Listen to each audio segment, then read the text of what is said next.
Hey, welcome back, audience. Welcome to my crib. Hope you're doing good. And in this little video, I'm going to talk about mainly flower of life and how it relates to states of consciousness, why it's important, and why it's such a simple tool to use to um, as a map of consciousness. I mean, you may look at the flower of life and be like, "What the fuck is this?" Um, but let me explain you what the fuck is that.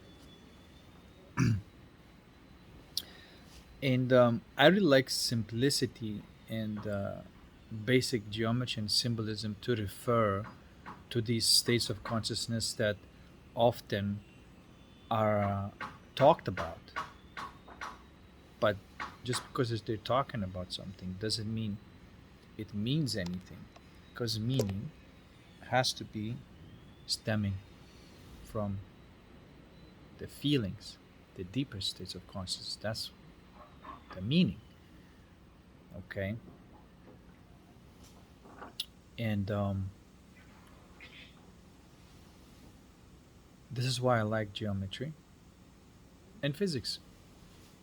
It kind of ends all sorts of disagreements and arguments, and even say, okay, this is the symbol that you're all talking about it and using thousand words and arguing about the difference in words, but not understanding they're talking about the same thing. This is why I like simplifying everything, and everything that I communicated in my videos can be encoded in the flower of life.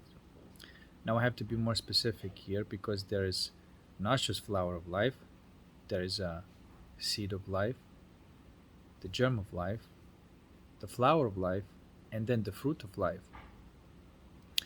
They all boil down to what people call the frequency. And so, for example, the flower of life is 3 frequency, the germ of life is 2 frequency, and the seed of life is 1 frequency, and the fruit of life is 5 frequency.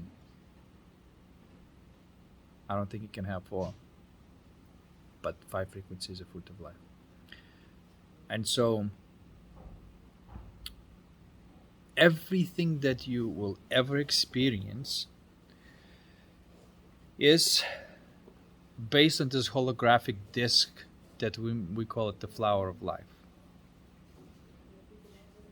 Everything that you're experiencing, like from feelings, thought patterns, sensations, it's all encoded into um, those things. Okay. Now you may say, like, well, show me what you're talking about. If you want to see what I'm talking about, there's a excellent drawing that's been made by Jan 108, GAN 108, and just Google Jan or search engine uh, Jan 108 Flower of Life, and you'll see a hand drawing made by him, which is excellent, and it depicts everything up to Flower of Life, the 3 frequency, and the only thing is missing is 5 frequency. But what you'll see there, the seed, the germ, and the flower, and it's missing the fruit. The seed denotes the God states of consciousness. Okay? And essentially, this state of stillness, because you can have a peace of mind, but that's not necessarily this type of stillness that we're talking about, like the background, everything, the void, right? Pure awareness. Okay, these are just words, but this is, people don't like say state of consciousness, but I will say it's a state of consciousness because everything is a state. Even if you say the background of all the states, well, then it's a primordial state. So because we're losing language, we have to refer to it somehow, right? Just to explain. But to experience, you don't need words. Actually, you experience it. with no words,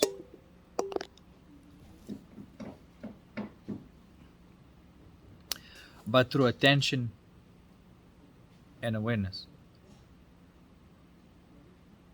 You have to be attentive of everything what's going on and aware. And that's how you tune into these deep states of stillness and bliss. Excuse me. Seed of life. Okay? Then you go to the next level, and that becomes a germ of life, which is a soul. And now these flavors of bliss at the primordial level, the seed of life, because it has those, you'll see these um, eight petals, eight triangles, which is a combination of, you know, um, there's six pairs basically, and they're masculine and feminine. The petal is masculine and the triangle is feminine, and so there are six pairs. And you may say, well, there are kind of seven rainbow colors. There are actually six, and the seventh is, which is green, is actually a combination of all the other colors, and it's not denoted there because there's a little dot in the center that you know, and that from that dot in the center, that's how the green arises, and it leads to pure white. But anyway, there are six. The center is seventh. And you'll also notice in this diagram that it's surrounded by the 12 petals, like a boundary of 12 petals, which are masculine things, and that's pretty much the boundary of the state of consciousness. And so you got to collect all of these different gems by alchemizing that level to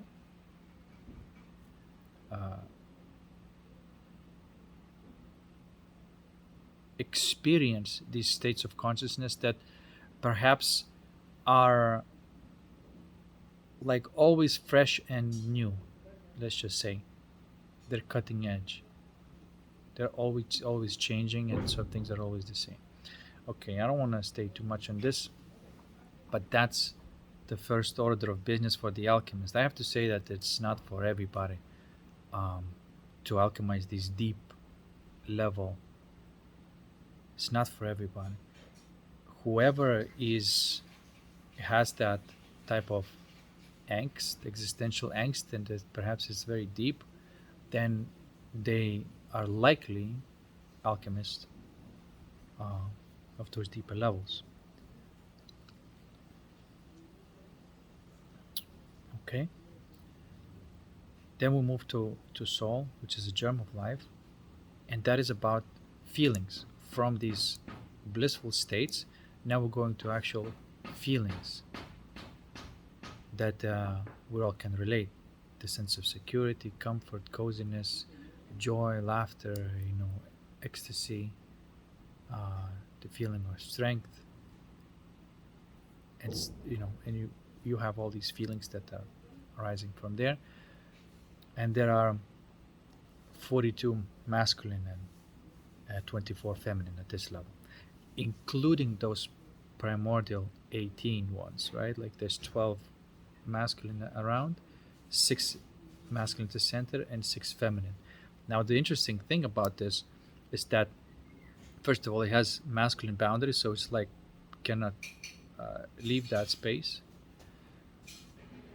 And it has an equal number of petals to triangles. That's why it's in a flux, and desire and the fulfillment are in one. There's no movement towards fulfillment of this desire. Is the state of God is complete contentment. Okay, but then it's because it's just a source of energy, and from there you can change them into feelings, I suppose, right? There's this base of stillness, and from whatever the from that base of stillness arises is usually a very nice feeling, like a joy or whatnot, right? But the base has that. The base becomes stillness and bliss, not suffering. And from that base, these other feelings start arising. And so now at the level of the soul, you have 42 and 24, 66 in total right now, potential states of consciousness that your soul desires. But now you have a offset and a golden ratio, sacred inequality, which wasn't at the seed of life. Now at the germ of life, you do see the inequality arising. Why? Because it becomes a need for leading the feminine towards some sort of outcome. Okay, and that's where the masculine becomes leading. In a seed state and a God state, there's no one's leading anybody to anything. It's sacred equality. But as soon as you move to the soul, it creates sacred inequality, and that creates that game. And so masculine is always like intending something for the feminine, and that's usually a type of feeling through you know through intention. There's a creation of the feeling. Okay, and that's at the soul level. These are primordial feelings, and then you move, and that's a two frequency, and then you go to the three frequency, and then there's another layer, more complex, and so now you go into the form. Now, whereas at the causal level, the soul level, there's no distinction between the thought or a sensation. They're all what we call feelings, right? Which contains the thought and the sensation, and then poof, it pops into the flower, and then from this causal reality you go to this astral reality where there's form that you can now recognize. Before, in the causal reality, those feelings are just sacred geometry patterns, vibrations. And then now you go into the astral reality, flower of life, mind, that becomes now something that you can relate to, and and stuff like that. Another layer of complexity arises. And at that level, now you have 90 and 54. Now we have 144. That includes the primordial states of consciousness, the causal or soul level states of consciousness, and now you have form in the mind, which is also a state of consciousness. It has its own layer, right? And then you go into the fruit of life, which is 5 frequency, and then becomes the body, and that becomes all about sensations, and it has its own layer of sensations.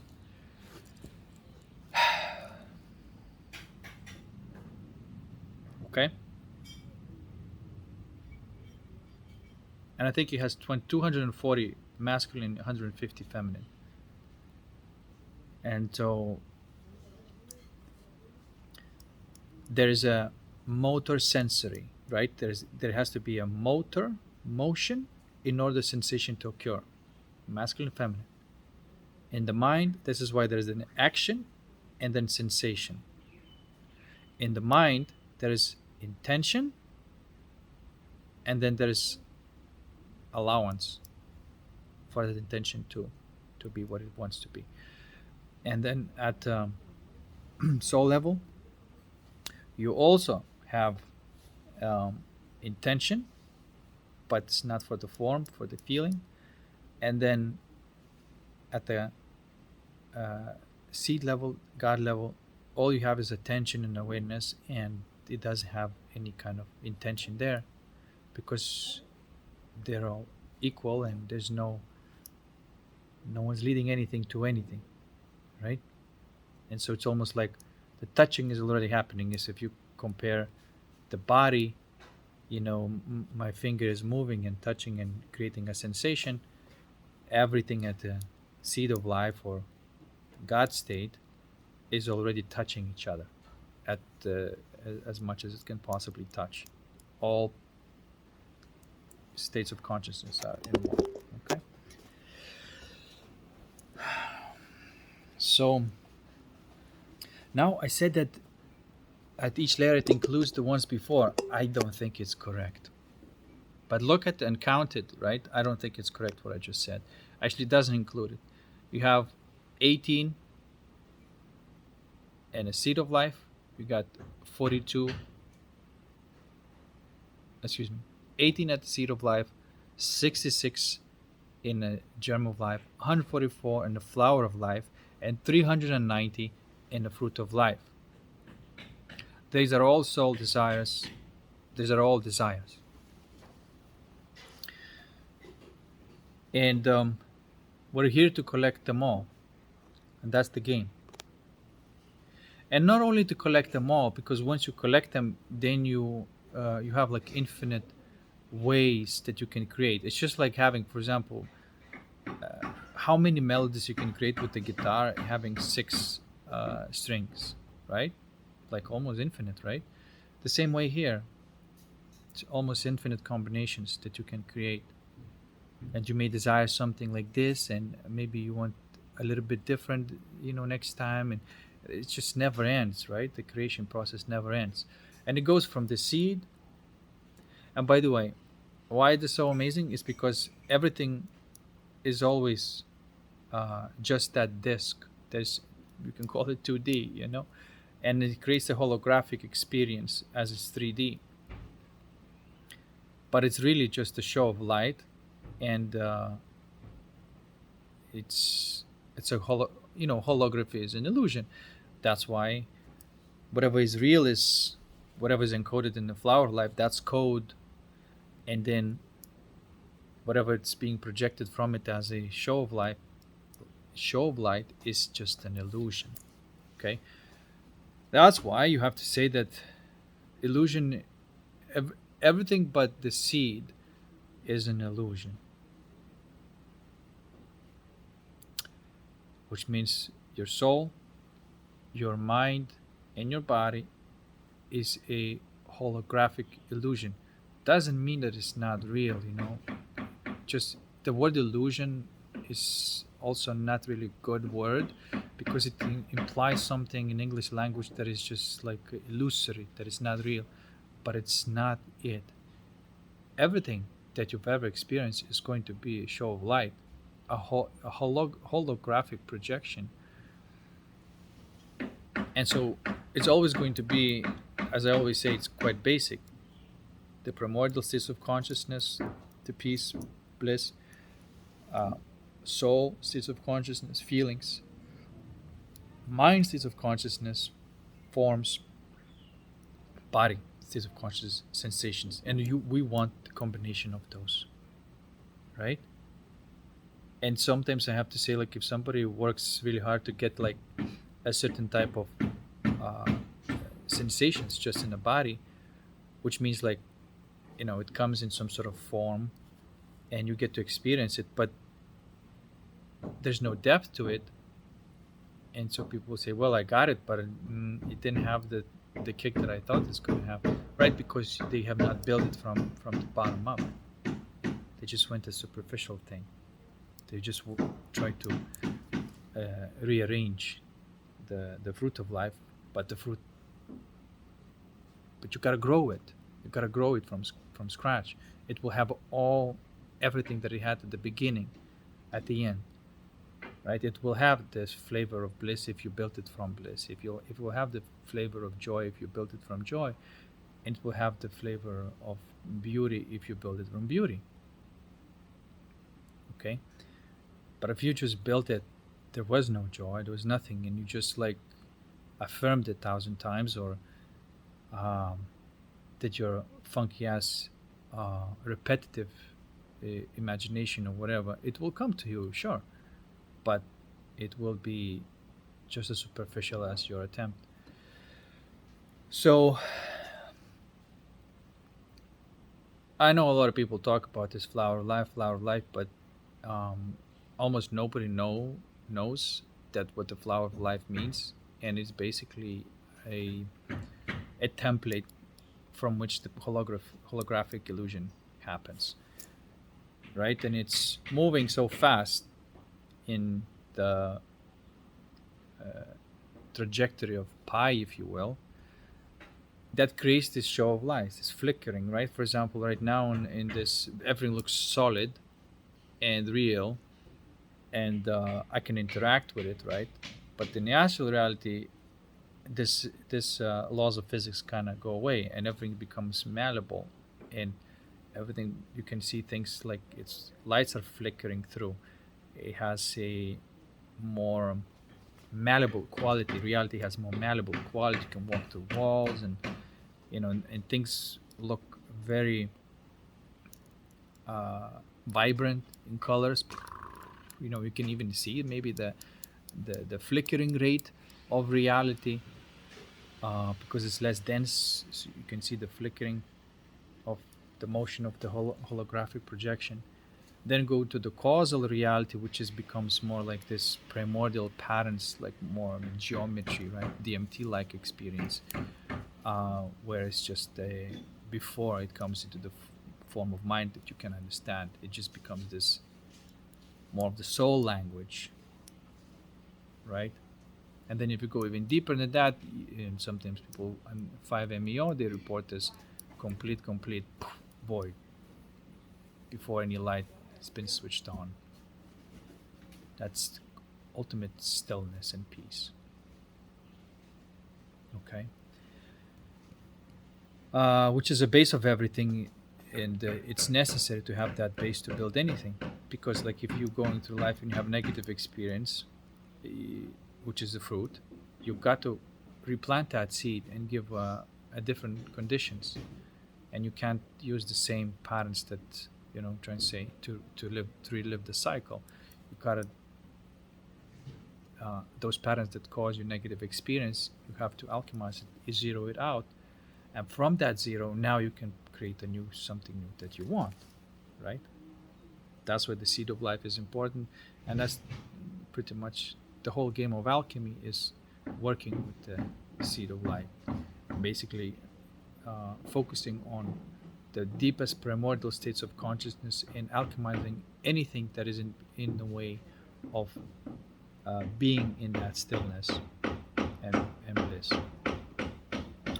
Not everybody is an alchemist, of course, and that is why uh, you may have chosen not to play the game at that level, and maybe just play the game at the soul level, which is still very important.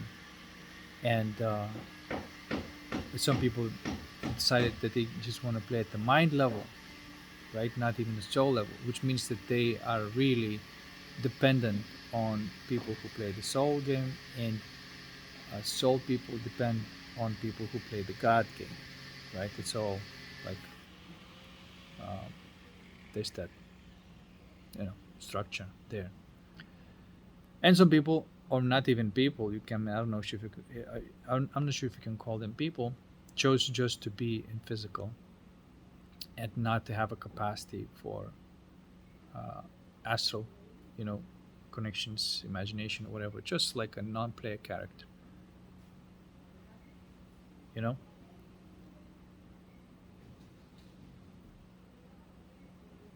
More like an animal, really, than a person. Uh, so there, that's the structure. I mean,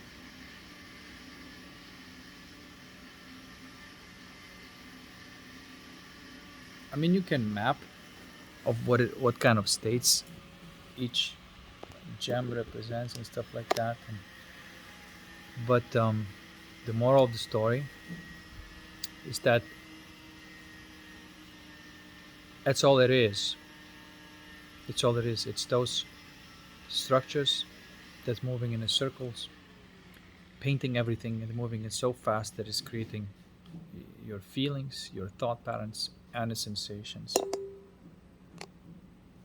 And all those levels are necessary.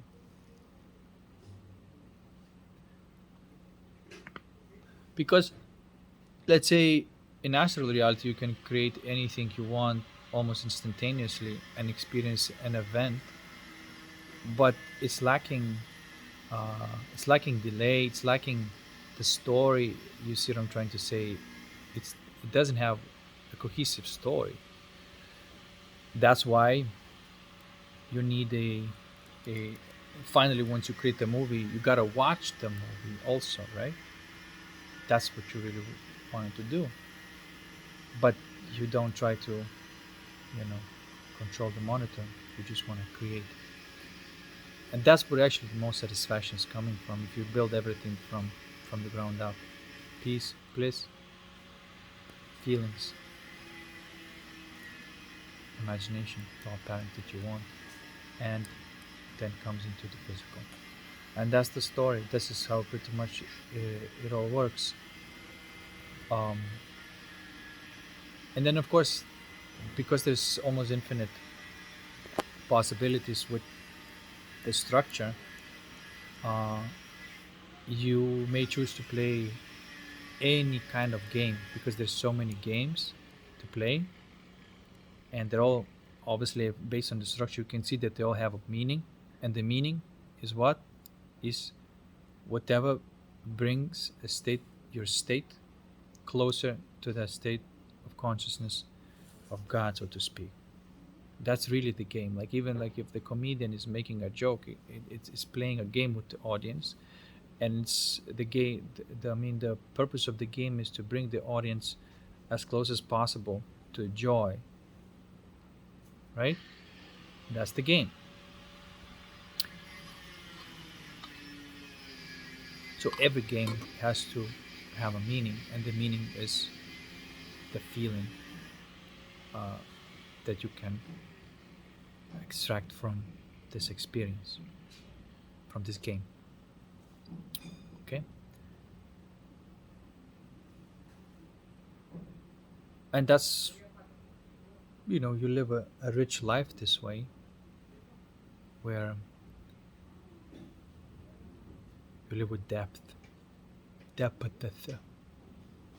believe it's pronounced depth. And I don't know what else to say. I think that's pretty much it for today. I'm almost always talking about the same thing because there's nothing really else to talk about. I know that people go into all sorts of details and they say like, oh, but come on, man, come on, come on. What are you doing? It's entertainment that is not good. Psychology, and it's just not good entertainment.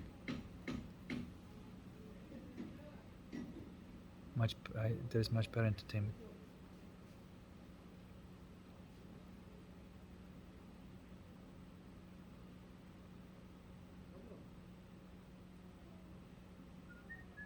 And I'm just recording these little videos. It clarifies things up. It I'm only talking about the map really, and sometimes I talk about some other stuff that is not just about the map. But primarily, I just want to send a message about the existence of this metaphysical structure that it's not seen because you are it, but it's there, and upon observation, you can see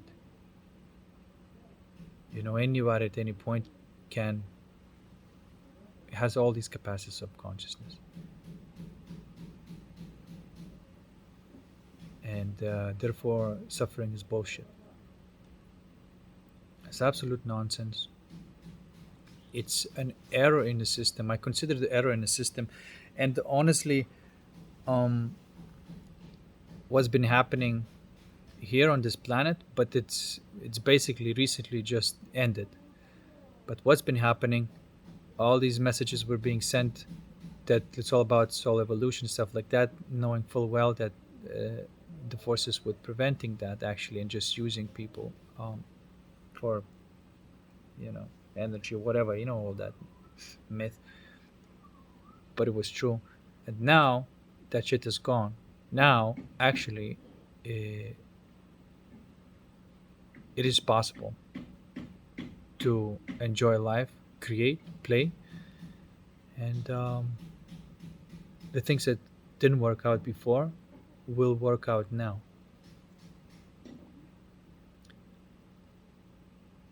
Okay.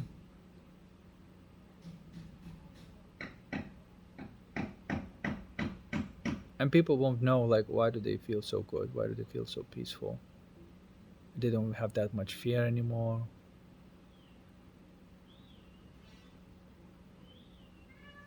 Seemingly out of nowhere. But not out of nowhere, because of the victory of the spiritual war. And the spiritual war can only be played by, you know,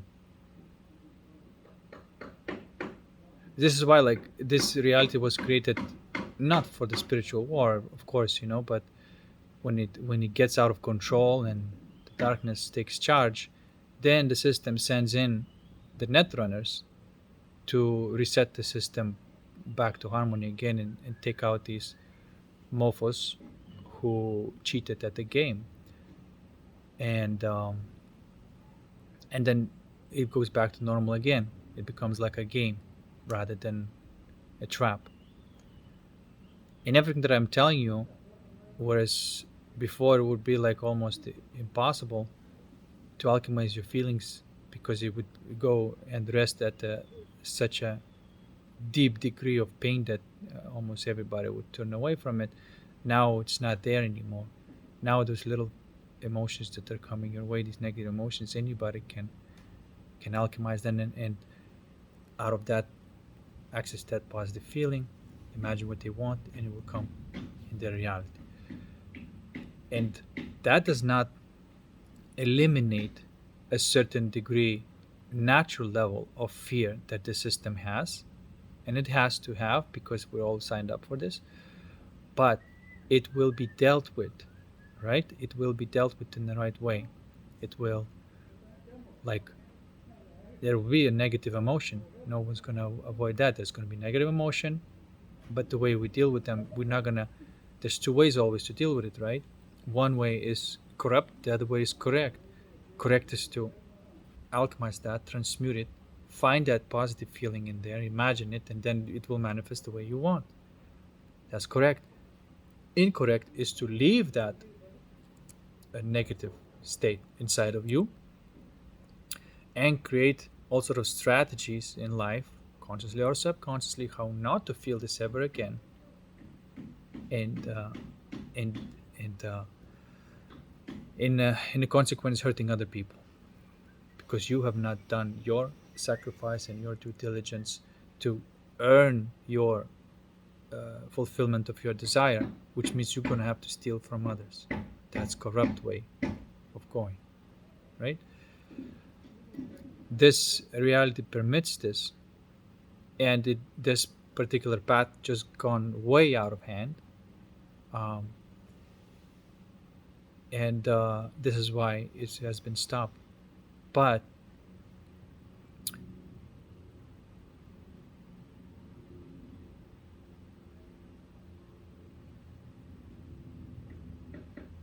now almost anybody can choose the correct way.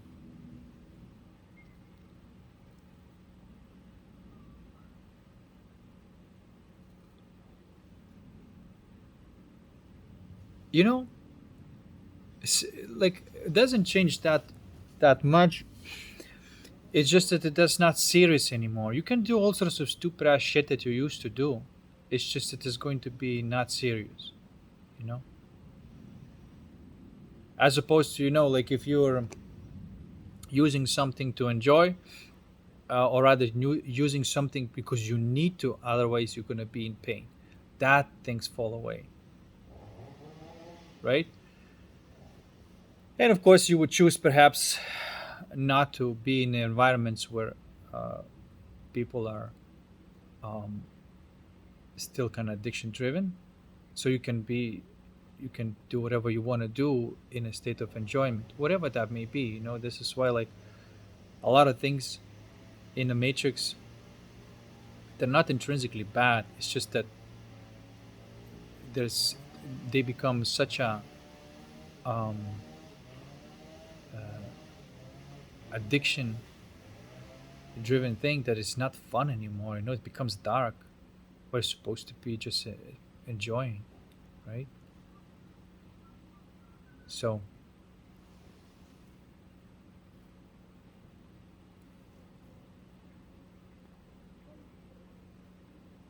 we're here to enjoy ourselves, whatever that may be, as long as you're enjoying it and not using it as a uh, pacifying the negative feeling that you're supposed to alchemize. Anyway, there's nothing much that I can say today. Hope you enjoyed my little rant, and I'll see you in the next one.